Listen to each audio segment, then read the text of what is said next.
When some people think about the world and its future, they panic. My name is Hans Rosling. I'm a statistician. No, don't switch.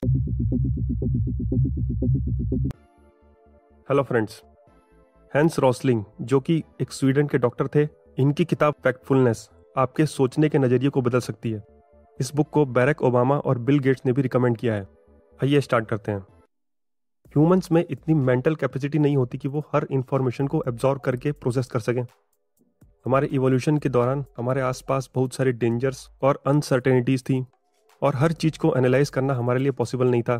तो humans ने कुछ instincts develop किए। ये instinct complex information को simplify करके हमें quick decision लेने में मदद करते हैं और धीरे धीरे ये इंस्टिंक्ट हमारे बेसिक नेचर बन चुके हैं। लेकिन आज हम बहुत हद तक डेंजर से सुरक्षित हैं और इन्फॉर्मेशन से लोडेड हैं। लेकिन फिर भी मीडिया इन इंस्टिंक्ट्स का यूज करके हमारा ध्यान आकर्षित करता रहता है। ऐसे टोटल 10 इंस्टिंक्ट हैं। इन इंस्टिंक्ट्स को अगर आप समझ जाएंगे तो आप बेहतर तरीके से डिसीजन मेकिंग कर सकते हैं। सबसे पहला इंस्टिंक्ट है गैप इंस्टिंक्ट। ह्यूमंस चीज़ों को सिंप्लीफाई करने के लिए हर चीज़ को 2 कैटेगरी में बांट लेते हैं, जैसे कि rich, poor, good, bad, developed countries, developing countries. अब 2 कैटेगरीज में डिवाइड करने से चीज़ें ओवर सिंप्लीफाई हो जाती हैं और जब हम इस बेसिस पे डिसीजन लेते हैं तो वो हमारा डिसीजन गलत हो जाता है। अब इसी कॉन्सेप्ट को ले लीजिए कि वेस्टर्न कंट्रीज डेवलप्ड कंट्रीज हैं और एशिया और अफ्रीका डेवलपिंग कंट्रीज। इन कैटेगरी से हमें ये इंडिकेशन मिलता है कि यूएस और यूरोप में सबकी लाइफस्टाइल अच्छी है, लेकिन एशिया और अफ्रीका में ज़्यादातर लोग गरीब या मिडिल क्लास हैं। वर्ल्ड की सारी कंट्रीज को हम डेवलप और डेवलपिंग के कैटेगरी में नहीं डाल सकते क्योंकि हर कंट्री में कुछ रिच और कुछ पुअर लोग हैं। इन 2 कैटेगरीज में डिवाइड करने से अच्छा हम वर्ल्ड की पॉपुलेशन को 4 कैटेगरीज में डिवाइड कर सकते हैं। L1, L2, L3, L4। L1 हो गए वो लोग जो एक्सट्रीम पॉवर्टी में जी रहे हैं और L4 वो हो गए जो लोग सुपर रिच हैं और इनके बीच में आ जाते हैं L2, L3 जो कि है मिडिल इनकम। अगर हम पूरे वर्ल्ड की पॉपुलेशन को एनालाइज करें तो सबसे ज़्यादा लोग L2 और L3 लेवल पे ही मिलते हैं, यानी कि मिडिल इनकम वाले हैं। कंट्री चाहे यूएस हो, नाइजीरिया हो या इंडिया, हर कंट्री में हर लेवल पे लोग मिल जाएंगे। इसीलिए पूरी तरीके से यूएस को डेवलप्ड कह देना और पूरी तरीके से इंडिया को डेवलपिंग कह देना, ये कैटेगरी सही नहीं है। तो अगली बार आप कोई भी डिसीजन लेने से पहले किसी भी चीज़ का बाइनरी डिवीजन कर रहे हैं तो आपको ये सोचना चाहिए कि क्या ये कंप्लीटली वन साइडेड है। नेक्स्ट इंस्टिंक्ट है स्ट्रेट लाइन इंस्टिंक्ट। अगर कोई भी ट्रेंड बढ़ रहा है तो हमें ऐसा लगता है कि वो बढ़ता ही चला जाएगा। एक सिंपल सा हम एग्जांपल लेते हैं वर्ल्ड की पॉपुलेशन का। 2020 में वर्ल्ड की पॉपुलेशन है 7.8 बिलियन, जिसका ग्राफ कुछ इस तरह दिखता है। और अगर आपसे पूछा जाए कि 2100 में वर्ल्ड की पॉपुलेशन कितनी होगी तो आपके पास 4 ऑप्शन है, 15 बिलियन, 11 बिलियन, 9 बिलियन या 20 बिलियन। इस क्वेश्चन में अगर आपका स्ट्रेट लाइन इंस्टिंक्ट काम करता है तो आपको लगेगा कि ये कंटिन्यूसली बढ़ता ही जाएगा और 2100 में ये 15 बिलियन या 20 बिलियन हो जाएगा। लेकिन इसका सही जवाब है 11 बिलियन और ये डाटा यूएन का डेटा है। क्योंकि पॉपुलेशन तो भले ही बढ़ रही है, लेकिन एजुकेशन लेवल के बढ़ने और क्वालिटी ऑफ लाइफ के इंप्रूव होने से पॉपुलेशन के बढ़ने का रेट घटता जाएगा। जहां सन 1800 में नंबर ऑफ बेबीज पर वुमेन 6 था, 2017 में नंबर ऑफ बेबीज पर वुमेन 2.5 हो गया है। ये बिल्कुल आपकी हाइट की तरह है। 10 से 20 साल तक आपकी हाइट का ग्रोथ हाई होता है, वहीं 20 से 25 साल तक हाइट का ग्रोथ रेट कम होने लगता है और 25 के बाद हाइट का ग्रोथ ना के बराबर होता है। अगली बार आप किसी भी चीज़ का अंदेशा लगाना चाहें तो आप ध्यान रखिए कि ट्रेंड बढ़ भी सकता है, घट भी सकता है, स्टेबल भी हो सकता है। नेक्स्ट आता है फियर इंस्टिंक्ट। आज की एज डेटा और इन्फॉर्मेशन की एज है। डाटा को एनालाइज करके हम किसी भी कंक्लूजन तक आसानी से पहुंच सकते हैं, लेकिन फिर भी मीडिया हमें ड्रामेटिक स्टोरीज दिखाता है हमारे ध्यान को आकर्षित करने के लिए, क्योंकि ये ड्रामेटिक स्टोरीज हमारे फियर इंस्टिंक्ट को ट्रिगर कर देती हैं। आइए इसे एक डेटा से समझते हैं। यूएस की एक यूनिवर्सिटी ऑफ मैरीलैंड ने 1970 से लेकर 2016 तक का वर्ल्ड की डेथ का डेटा एनालाइज किया और ये पाया कि वो इंसिडेंट जिन्हें सबसे ज्यादा मीडिया कवरेज मिलता है उनमें मरने वालों की संख्या बहुत ही कम है। नेचुरल डिजास्टर से मरने वालों की संख्या केवल 0.1%, प्लेन क्रैश 0.001%, मर्डर 0.7% और टेररिज्म से केवल 0.05%। और इन्हीं मुद्दों को सबसे ज्यादा मीडिया कवरेज मिला। Road accident, alcohol related accident और अन्य बीमारियों से मरने वाले लोग कहीं ज्यादा थे, लेकिन इन बातों को बिल्कुल भी मीडिया कवरेज नहीं मिला। फियर इंस्टिंक्ट आपके रिस्क पे डिपेंड होना चाहिए। रिस्क आपका कैलकुलेट होता है डेंजर इनटू एक्सपोजर। अब एक एग्जांपल लेते हैं, जैसे टेररिज्म। अगर आप number of terror related incidents देखें तो वो बहुत ही कम है और अगर आप मेट्रो शहर में नहीं रहते हैं तो आपका उन पे एक्सपोजर भी बहुत ही कम है। इसलिए आपको टेररिज्म से ज़्यादा घबराने की ज़रूरत ही नहीं है। अगली बार किसी भी चीज़ से डरने से पहले रिस्क फैक्टर जरूर कैलकुलेट कर लीजिएगा। Single perspective instinct. कोई भी सिंपल आइडिया हम लोगों को बहुत अट्रैक्ट करता है, इसलिए हम किसी भी प्रॉब्लम का एक सिंगल कॉज खोजने लगते हैं या सिंगल प्रॉब्लम का कोई सिंगल सोल्यूशन। ऐसा करने से हमें फील होता है कि हमें चीज़ें समझ में आ रही हैं, लेकिन सच तो यह है कि चीज़ें इतनी कॉम्प्लेक्स होती हैं कि किसी भी चीज़ का सिंगल सॉल्यूशन या सिंगल कॉज पॉसिबल ही नहीं है। कुछ एग्जाम्पल हैं, अगर जीडीपी गिर रही है तो इसके लिए सरकार रिस्पॉन्सिबल है। अगर समाज में इनइक्वालिटी है तो उसके लिए कैपिटलिज्म ही रिस्पॉन्सिबल है। रियल लाइफ में लोग और सिस्टम्स बहुत ही कॉम्प्लेक्स होते हैं, लेकिन हमारे सिंगल पर्सपेक्टिव इंस्टिंक्ट की वजह से हम उस एक कॉज को खोजने लगते हैं। जैसे कि कुछ साल पहले हमें लग रहा था करप्शन हटाने के लिए लोकपाल बिल बहुत ज़्यादा जरूरी है, जबकि करप्शन इतना कॉम्प्लेक्स है कि एक बिल से कोई मेजर इम्पैक्ट नहीं पड़ने वाला।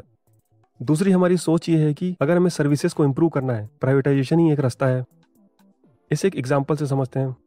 यूएस एक कैपिटलिस्ट कंट्री है, वहाँ पे फ्री मार्केट इकोनॉमी का चलन है, यानी कि ये माना जाता है कि सारी फैसिलिटीज आपको प्राइवेट कंपनीज प्रोवाइड करेंगी और सरकार का काम है केवल लॉ एंड ऑर्डर मेंटेन करना। लेकिन अगर आप वहाँ के हेल्थ केयर सिस्टम पे ध्यान दें तो वहाँ पे प्राइवेट हेल्थ केयर सिस्टम है और उसका कॉस्ट इतना ज़्यादा है कि वहाँ कई लोग हाई कॉस्ट की वजह से छोटी मोटी बीमारियों के लिए हॉस्पिटल जाते ही नहीं है और यंग एज में ही उनकी डेथ हो जाती है। सिंगल पर्सपेक्टिव आपकी सोचने की क्षमता को लिमिट करता है और आप ऐसे ही एग्जाम्पल्स या ऐसे ही लोगों को फॉलो करते हैं जो आपके पर्सपेक्टिव से मैच करते हैं और आपके पॉइंट ऑफ व्यू को प्रूव करते हैं। जो आपके अपोजिट है, आपके विपक्ष में, उनकी बातें आप सुनना ही नहीं चाहते।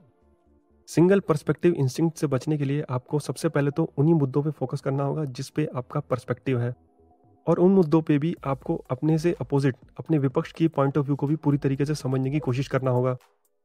अगला आता है ब्लेम इंस्टिंक्ट। किसी भी एक इंसिडेंट के लिए हम एक सिंगल रीजन या एक सिंगल विलन खोजने लगते हैं ताकि हम उस पर ब्लेम डाल सकें, और जब कुछ भी अच्छा होता है तो हम एक सिंगल इंडिविजुअल को अवॉर्ड करने लगते हैं ताकि सारा क्रेडिट हम उन्हें दे सकें। इसका सिंपल एग्जांपल है, रिसेंटली एक वेब सीरीज आई थी स्कैम 1992। इस पूरे स्कैम का एक सिंगल विलेन बना दिया गया जो थे हर्षद मेहता, जबकि सच तो यह है कि बैंकिंग और सिक्योरिटीज दोनों के सिस्टम में लूप होल थे। आजकल घर बैठे बैठे हम भी मीडिया वालों को ब्लेम करने लगते हैं कि वो हमें करेक्ट न्यूज नहीं पहुंचा रहे हैं, लेकिन जर्नलिस्ट भी आपकी तरह ही इन इंस्टिंक्ट्स का शिकार हैं, उनके अंदर भी बायसेस हैं। इसीलिए ये एक्सपेक्ट करना ही गलत होगा कि वो आपको करेक्ट न्यूज लाके देंगे। इसका दूसरा एग्जाम्पल है, वेस्टर्न कंट्रीज आज इंडिया और चाइना को कार्बन एमिशंस के लिए ब्लेम करते हैं, जबकि अगर हम फैक्ट्स पे ध्यान दें तो पिछले 50 सालों में जो कार्बन इंसानों द्वारा एमिट किया गया है वो रिच कंट्रीज नहीं किया है, जो कि मेजॉरिटी है वेस्टर्न कंट्रीज। और आज भी अगर हम देखें तो पर person carbon emission western countries का सबसे ज़्यादा हाई है। वो तो इंडिया और चाइना की पॉपुलेशन हाई है, इसलिए ओवरऑल फिगर हमारा हाई दिखता है। ब्लेम इंस्टिंक्ट को कंट्रोल करने के लिए आप किसी भी इंसिडेंट के लिए हीरो या विलन खोजना बंद कर दीजिए। आप कॉजेस और सिस्टम्स पे ध्यान दीजिए, तभी आप चीज़ों को इम्प्रूव कर सकते हैं। नेक्स्ट आता है साइज इंस्टिंक्ट। किसी भी इंसिडेंट की इंपॉर्टेंस को हम एक इंसिडेंट या एक नंबर से नहीं डिसाइड कर सकते। एग्जाम्पल, यूएस का 9/11 का टेररिज्म अटैक सदियों में हुआ एक सिंगल इंसिडेंट था, लेकिन फिर भी सरकार ने उस सिंगल इंसिडेंट को रेफरेंस लेके सारा एनर्जी और रिसोर्सेज उस तरफ डायरेक्ट कर दिया। वहीं जहाँ रोज alcohol related accidents, communicable diseases, इनमें मरने वालों की संख्या कई ज्यादा है, लेकिन फिर भी सरकार अपना एफर्ट इनमें कम लगाती है। साइज इंस्टिंक्ट को अवॉइड करने के लिए आपको बस सिंपल मैथमेटिकल कैलकुलेशन करना होगा, कंपेयरिंग एंड डिवाइडिंग। एग्जाम्पल, अब इस हेडलाइन पे ध्यान दीजिए, 4.2 million babies died in 2016। 4.2 million एक सिंगल नंबर है और लग भी एक बड़ा नंबर रहा है। सबसे पहले आपको करना है कंपेयर।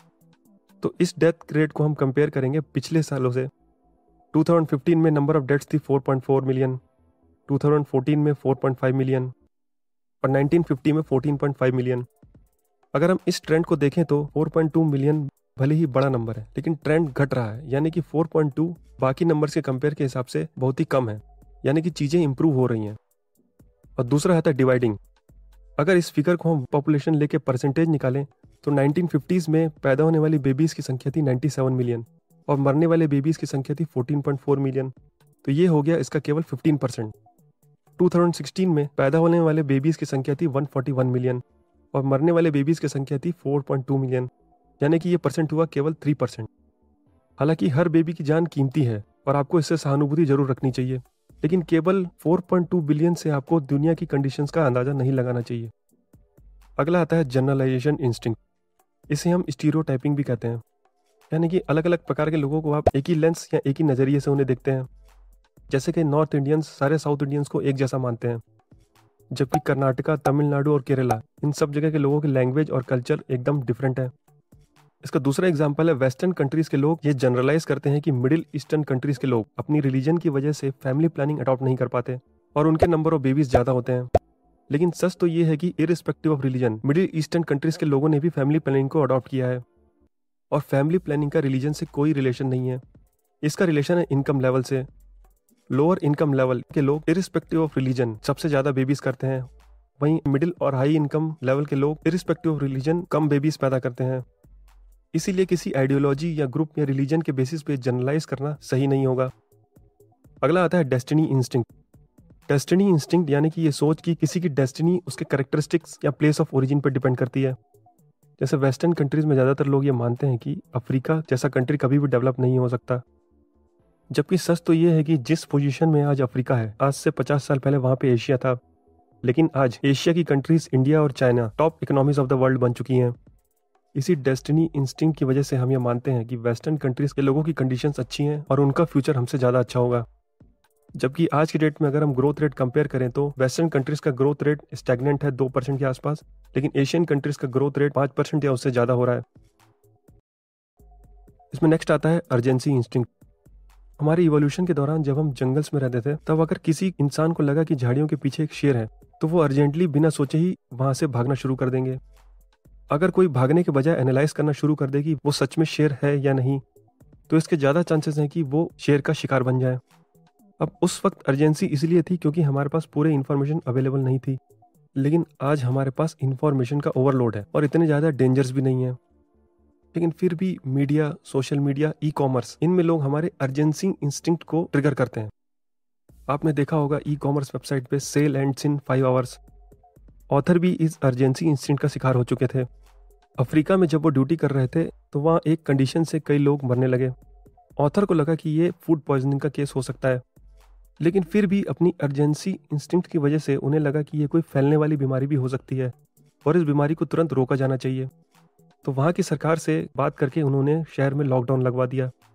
वहाँ के लोकल लोगों ने सड़कें बंद होने की वजह से सी रूट से जाने का फैसला किया और लोग बहुत ज़्यादा थे और बोट्स बहुत कम, तो इसी वजह से कई लोगों की डूबने से ही मौत हो गई। और फिर बाद में जाके ये पता चला कि ऑथर का अंदेशा सही था, ये फूड पॉइजनिंग का केस था और ना कि कोई फैलने वाली बीमारी। लेकिन ऑथर की अर्जेंसी इंस्टिंक्ट की वजह से उन्होंने जल्दबाजी में जो डिसीजन लिया, उसकी वजह से कई लोगों की डूबने से मौत हो गई। इसलिए जब भी ऐसी स्टेटमेंट कोई आप देखते हैं जो आपकी अर्जेंसी इंस्टिंक्ट को ट्रिगर करने लगती है, तो आप थोड़ा रुक के सोचिए और वर्स्ट केस सिनारियो पे ध्यान न दीजिए, प्रोबेबल सिनारियोस पे ध्यान दीजिए और प्रोबेबिलिटी के हिसाब से डिसीजन लीजिए। और लास्ट आता है आपका नेगेटिविटी इंस्टिंक्ट। ये इंस्टिंक्ट तो काफ़ी ऑब्वियस है। नेगेटिव इंस्टिंक्ट यानी कि नेगेटिव न्यूज़ हम तक बहुत ही जल्दी पहुंचती है, इसलिए मीडिया हमें ज़्यादातर नेगेटिव न्यूज़ ही दिखाता है। अब आप कुछ पॉजिटिव न्यूज़ पे ध्यान दीजिए। ये आज मौसम साफ रहेगा, सिटी में क्राइम घट रहा है, ऐसी न्यूज़ में आपका ध्यान नहीं जाएगा। इसीलिए जब भी आप तक नेगेटिव न्यूज़ पहुंचती है तो उनसे घबराने और डिस्टर्ब होने के बजाय आप ये सोचिए कि ये आपकी नेगेटिव इंस्टिंक्ट को ट्रिगर करने के लिए ही मीडिया आपको नेगेटिव न्यूज़ दे रहा है, वरना आपके पास पॉजिटिव न्यूज़ भी कई सारी है। ये सारी बातें हमने डिस्कस की हैंस रॉसलिंग की बुक फैक्टफुलनेस से। वीडियो अच्छा लगा तो लाइक कीजिए और ऐसी ही बुक समरीज के लिए चैनल को सब्सक्राइब कीजिए। धन्यवाद।